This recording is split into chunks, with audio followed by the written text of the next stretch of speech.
Cancer healer centre, a new beginning.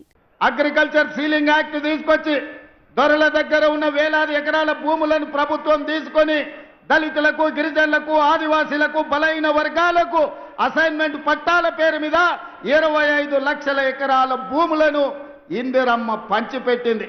అందుకే ఇయాలటి కూడా ఇళ్లల్లో దేవుడి ఫోటో పక్కన ఇందిరమ్మ ఫోటో పెట్టుకునే సంస్కృతి మా తండాలలో, మా లంబాడ సోదరుల ఇళ్లలో మనం చూడగలం. అదేవిధంగా ఆనాడు రోటీ కప్డా ఔర్ మకాన్ తర్వాత పేదలలో చైతన్యం వచ్చింది. పేదలు పంట పండించాలి, తెల్ల బువ్వ తినాలి అని ఆలోచన చేసింది.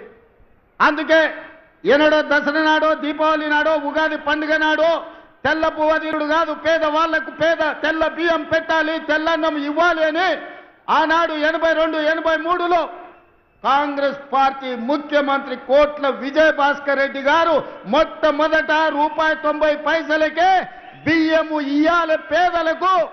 పండుగ రోజే కాదు, ప్రతిరోజు వాళ్ళ ఇళ్లలో పండుగ చేసుకోవాలి, తెల్ల బువ్వ పెట్టాలి అని మొట్టమొదట విజయ్ భాస్కర్ రెడ్డి గారు ఆలోచన చేసి పథకాన్ని తెచ్చింది.